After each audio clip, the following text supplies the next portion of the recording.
He's back! We are on BEDTalk33 and Max's belly is feeling better and he's decided to join and produce this episode of BEDTalk number 33. And if you remember, I am doing a little series within the series called What Do You Really Think About That, Alex? And I'm talking about things I really think about public speaking because I am a public speaking nerd. I'm a public speaking coach. I am a public speaker and I am on a mission to dispel some of the myths that surround public speaking. I want to make public speaking easier for people. I want people to feel confident when they speak, and I want more people being out there and sharing their stories and sharing their information and not freaking out about it. So that's what I'm talking about during this little series of What Do You Really Think About That, Alex? And the What Do You Really Think About That, Alex comes from me storming into my bathroom most mornings, telling my husband about something that I think, and I'll go on for a couple minutes and then he'll look at me and he'll say, "What do you really think about that, Alex?" And then we both go on with our day. So that's where the title of this particular series came from. And that's what I'm doing today. And today I am tackling the misconception in public speaking that when you speak, that you must be inspirational. Now, many times people don't say that outright. It's an implication that if you're going to be a really good public speaker, that you've got to be inspirational. I call that BS because it's just simply not true. Not every public speaking situation demands that you become inspirational. He can see the Cheetos. That's not true. The context of the speaking that you're doing matters. Context, people. Why are you there? Why are you talking? Is it really your job to be inspirational? So let me give you some examples of times where maybe being inspirational isn't necessarily the thing that you need to be doing. So you could be on a board. You could be on a board for an organization, and your job is really to stand up and give a data report. There are times, folks, that data reports just aren't going to be inspirational. They're going to be what they're going to be. They're going to be data, and it's your job to get up and do that comfortably and clearly and with some sort of command of the information that you're disseminating. Another example of a time where you may not need to be inspirational per se, like look at the governors of the states right now.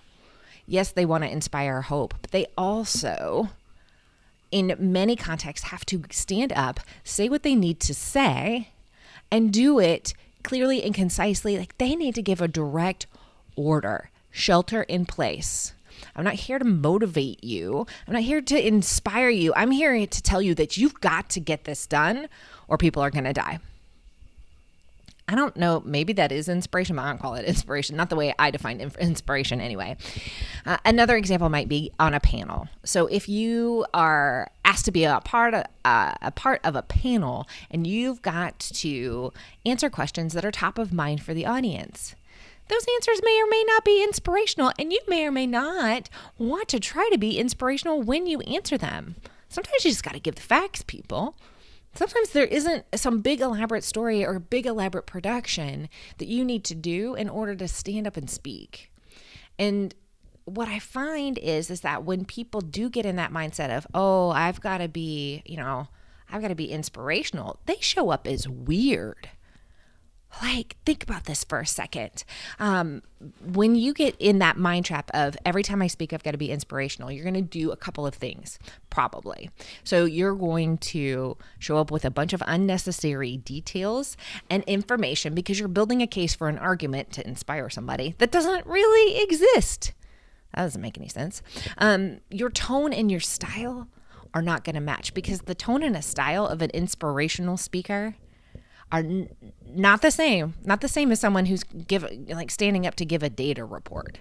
Not the same. And the other thing that happens is many times when we're trying to be inspirational, we're only talking about what we want to talk about ourselves, and we're not really thinking about what the audience wants to hear. Womp womp. That goes back to know your audience, which is something I do think is incredibly important. So that's what I really think about that.